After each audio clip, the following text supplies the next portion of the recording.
and gents? It's your boy Rocco Yaps. Gonna be yapping about the exciting matchup that happened between Andy Cruz and Muretalla for the IBF World Championship at 135. And every fight so far was leading up to it was pretty good in its own way, and we're gonna see how right or wrong your boy was. Now, this fucking fight, this was this was a robbery. I don't know how you see this fight and don't see it as a robbery. I don't see how you view Cole in any shape, way, or form to be the victor of this fight. The judges' scorecards were 94 to 94, saw a draw. At most, that's what I think Cole could have got as a robbery that didn't look bad. But 95 93, 96 92 is just all in favor of Cole.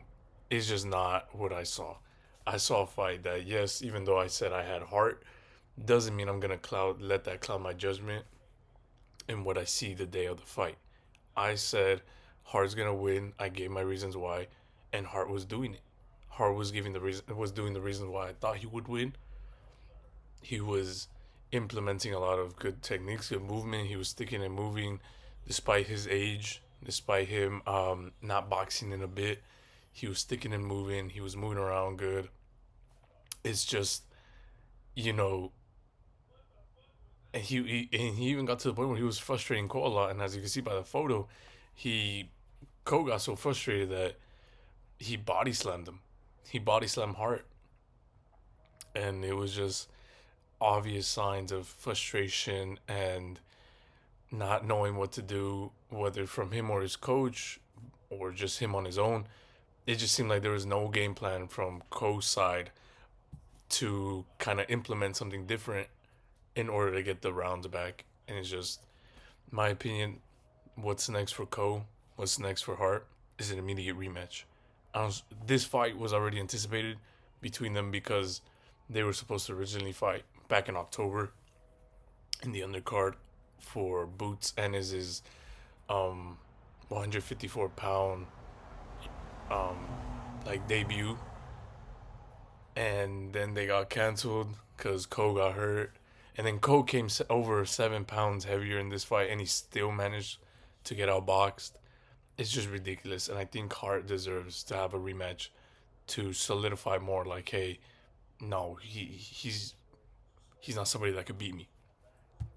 But moving on, we had Madrimov, who I said Madrimov would win by knockout, but he didn't win by knockout. He won by a clear sweep of unanimous decision victory. Madrimov improves his record to 11 victories, 7 by KO, 2 defeats, and 1 draw. All three judges have him in the unanimous decision victory of 99 to 91, meaning he won all rounds. Also, an interesting thing is that despite the scorecards and the decision being unanimous and him clear sweeping all, he did look pretty bad. Madrimov, being the guy that he was at, being world champion, giving giving an extremely tough fight to someone like Terrence Bud Crawford, giving a pretty decent match back to someone like Berger Ortiz. You know, it's just a performance that, even though it was dominant and one sided, it's like it still didn't look good, especially for the level that Salazar was. You know, but it is said that Madrimov didn't look good because he was battling pneumonia. That he got pneumonia and he was dealing with it leading up to the fight, and hence he couldn't train very well. And that was actually one of the factors. It wasn't that Salazar was implementing too much, his style, or that Madrimov had to be super dominant and super on the offensive in order to keep Salazar off of him. It just wasn't any of that. Yet he was noticing signs of fatigue, um, clear signs of just exhaustion, and you're just like, why? He's not. He's easily winning these rounds, but and Salazar isn't doing anything crazy. Why is he looking drained? That's why he didn't. It seems like because of his pneumonia, he wasn't able to train properly, and henceforth he was, Hence, where he it's funny because like Salazar didn't cause this fight to be a hard fight. It was Madrimov's illness that caused it to be a harder fight than it had to be. Because like I said, this is obvious. This is more than obvious a comeback, easy, straight, easy win to get him back into the rhythm of stuff. Because he had a surgery after the Virgil Ortiz fight that almost a year gave him away from the ring between that Virgil fight and this fight. But what is next for your boy Madrimov? If he's 100% everything, what is next? These are my two options.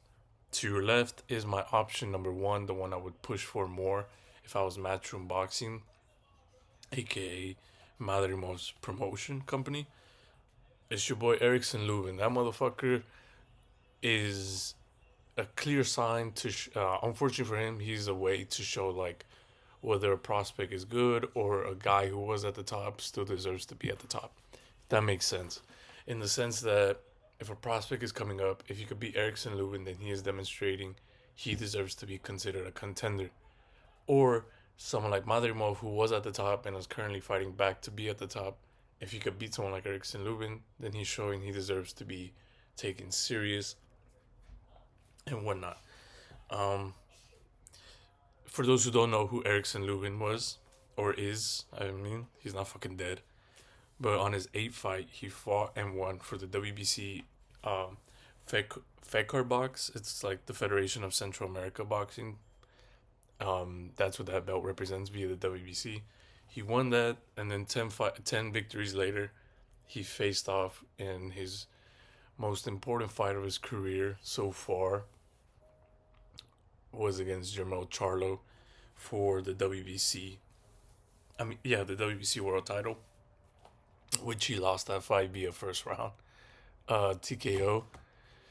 And unfortunately for that fight, it was more than obvious that it was just that they had jumped the gun too fast. Him and his team, they had jumped the gun too fast. I get it. It's for a world title. It's for somebody the likes of a superstar name like Jermel Charlo. But it's just, I think they rushed too much. He wasn't fully developed and molded yet to be at a world contender level as a boxer. And they just send him straight to the wolves. And that's why he lost. But then, after that, 4 fights later, he claimed the WBC silver title.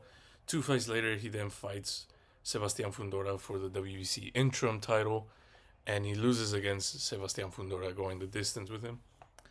Then 3 fights later, he lost again, obviously against Virgil Ortiz, who at the time of the fight and at the time of this recording, Virgil Ortiz is the WBC interim title holder.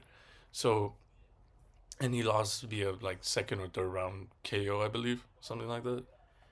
So he is showing, and that was back in November. So that was in November of 2025, and he hasn't fought since, and there hasn't been any mention whatsoever of him having a fight scheduled or a potential even.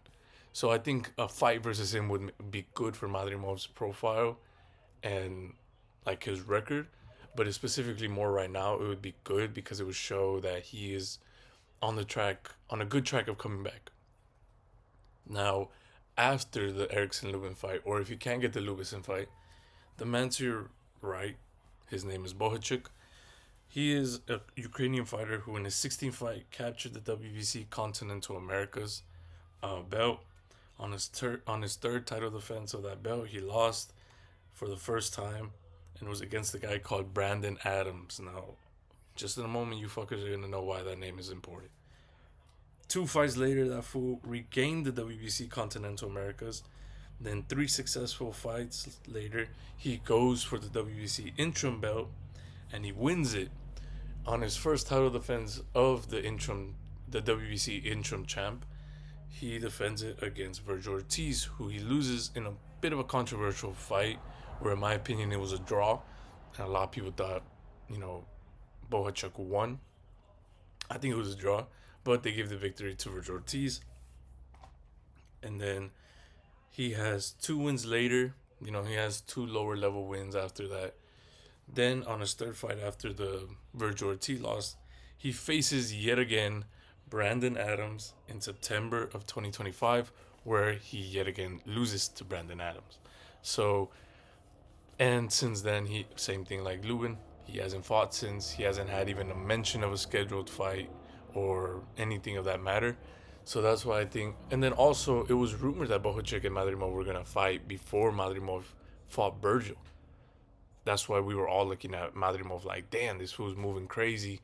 He just gave hell to someone like Terrence Bud Crawford, number one pound for pound. He gave him hell in a fight. His comeback fight is against someone like Bohachuk. And then after Bohachuk, he already has someone like Virgil Ortiz lined up. But the Bohachuk fight didn't end up happening. And then it was only Virgil Ortiz that he fought. So their names are already connected. They're both, Ukrainian fighters. I believe Bohachuk is Ukrainian. I don't know. I think Madrimov is either Russian or Chechik, but he is from that region. So you have Eastern European fighters who already have their names tied together, and both of them need a good victory over a good name, because they both come from defeats. Or you have someone like Erickson Lubin who would be good for your record, would be good right now to show to the world that you are coming back seriously, and have a good name on your record. I think that's a good solid fight for Madrimov. Now moving on to just belt to ass from the Olympic prospect, Amari Jones improves his record from 4 victories to now 5 victories, 0 defeats, 0 draws. 4 of those victories coming by way of knockout. All 3 judges had it the same way of 60-53 in favor of Jones. He did have a first round knockdown, which I thought was going to be the end of Baxter, but it wasn't. And the only thing Jones lost was his KO streak. Now he will never have a 100% KO victory, but who cares? Now, this was a good fight for the Olympic. Like I said, when it comes to Olympic fighters, you do want to push them a little faster at the very least than your normal fighter, because they've already shown that they are leagues above a lot of fighters in the world. Especially since Jones is a Olympic medalist. He's not just a guy who went to the Olympics, qualified to go. He's somebody who made it all the way to silver.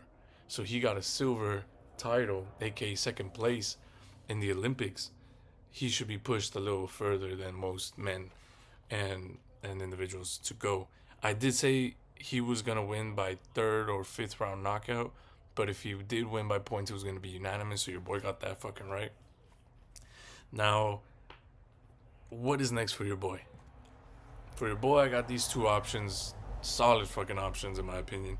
The man on your left is Ioannis. I hope I'm saying that right. Ioannis Gelis or Gels. He's currently sitting at 11 victories, 8 of those victories by knockout, 1 defeat, 0 draws. He has no belts really to his name right now or anything of that matter. Biggest fight was against the guy who is his first and only defeat so far was against a guy called Abbas Barau, who is 17 victories, 9 by knockout, 1 loss, 0 draws. And he's important because his only loss was against the guy Barau, like I said, who's currently going to face Xander Sayas for his WBO world title in January 31st.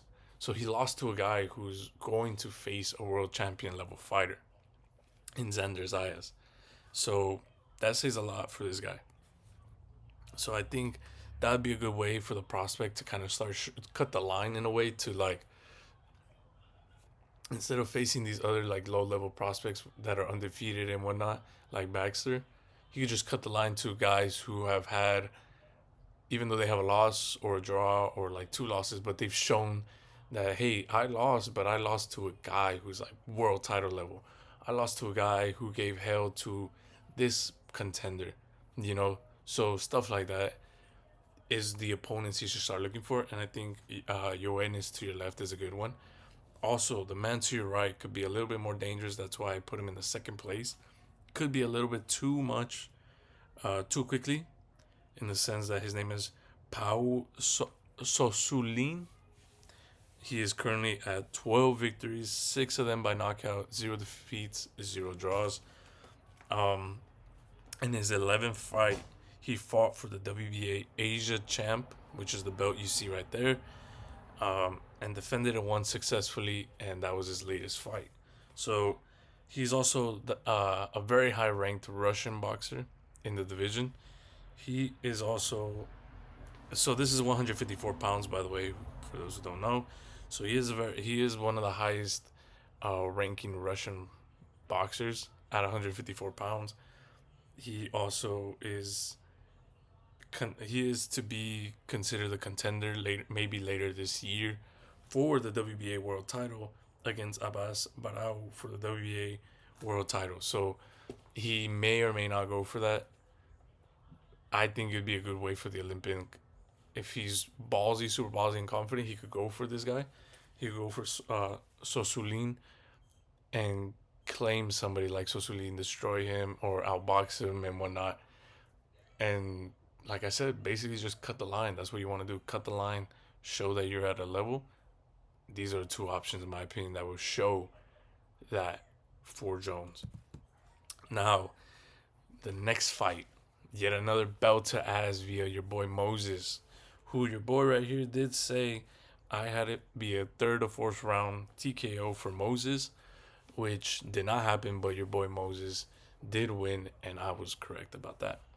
Now, Zakin Moses is improved to 6 victories, 3 of them by knockout, 0 defeats, 0 draws. All 3 judges saw it the same way, of 60-53, with a fourth round knockdown.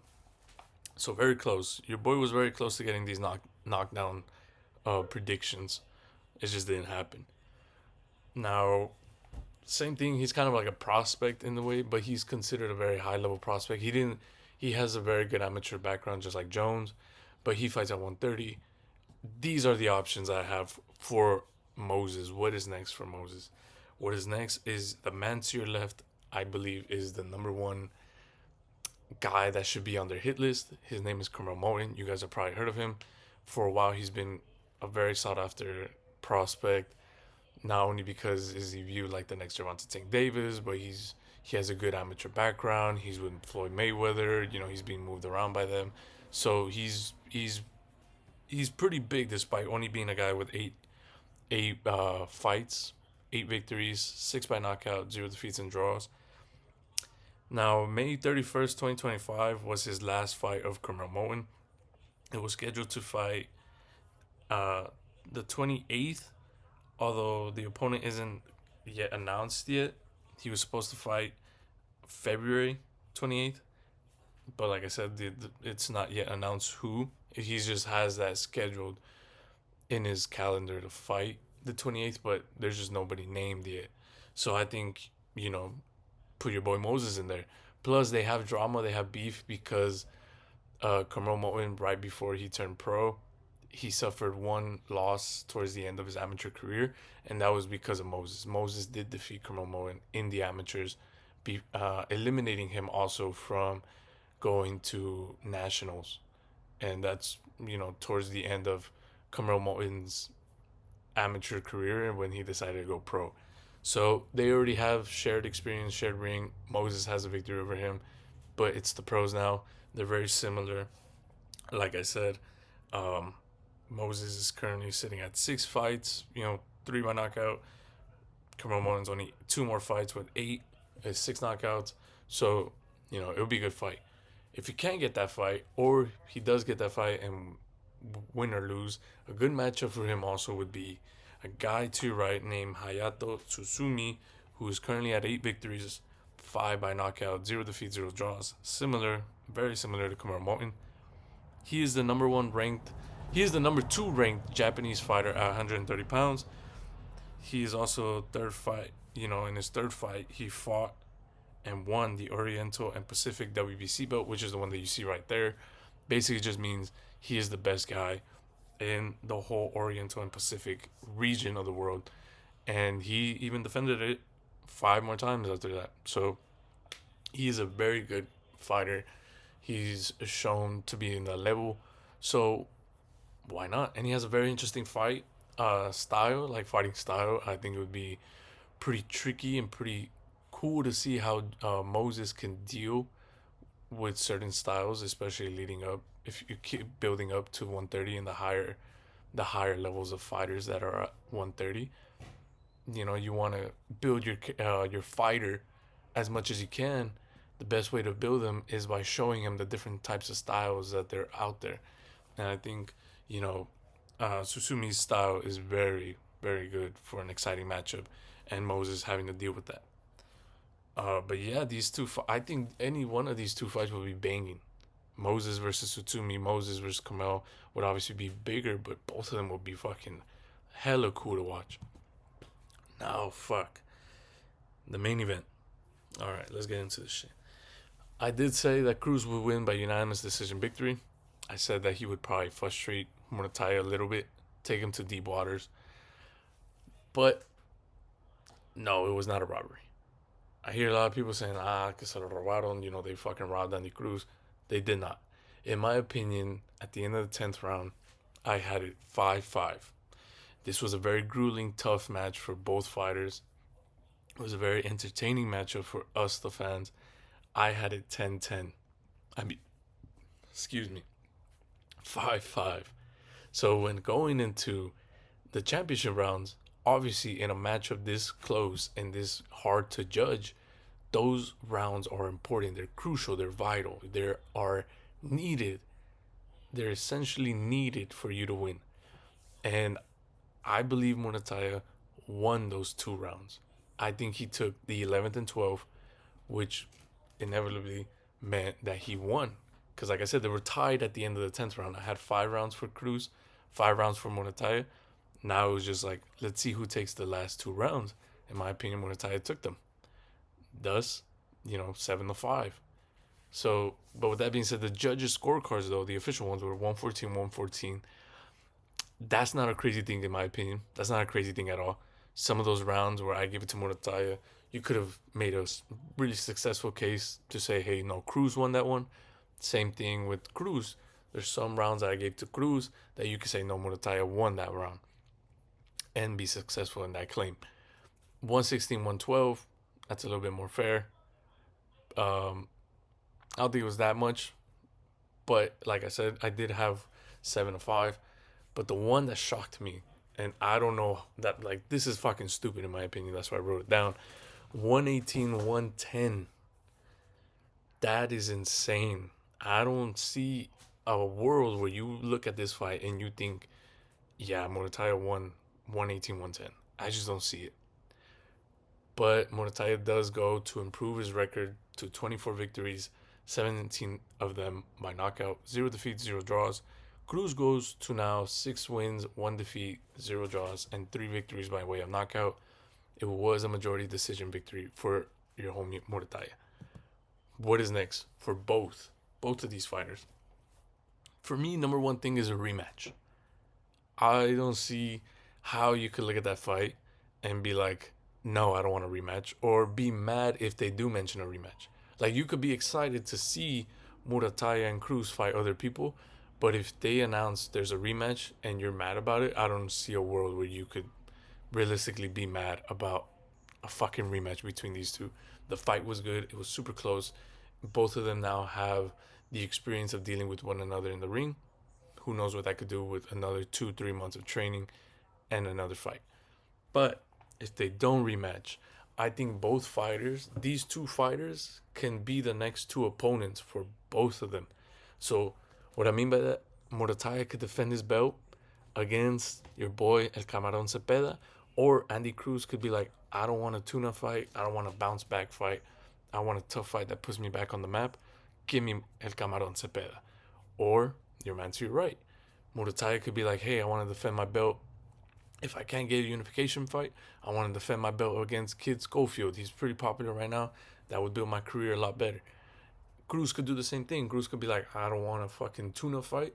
I don't want a Mickey Mouse fight. I want a serious fight that puts me back on the map again. Kid Schofield is that dude for him. So both fighters can fight these two guys as options in the future if they don't get a rematch.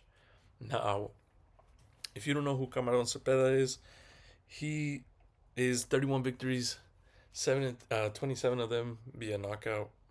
He has one defeat 0 draws. That defeat is to your boy Shakur Stevenson when he fought him back in July of 2025. And Cameron hasn't fought since, so it's a good fight. It's a good fight. And I don't see how people would be mad of Cameron being given another championship level fight after losing one. Now, Carmel, fuck. Schofield, on the other hand, he is an undefeated guy who is a prospect level fighter, but now has reached successfully contender level. He is at 19 victories, 13 of them by knockout, 0 defeats, 0 draws. He defeated in his last fight Tevin Farmer via first round knockout back in June of 2025. And he's a high ranking guy at the WBA and the IBF, which is Murettalla's belt. So those are my options. Thank you very much for watching this. If you guys agree or disagree, let me know in the comments. Thank you for checking out this video. Thank you for taking time out of your day. And stay tuned for the future. I'll see you in the next time.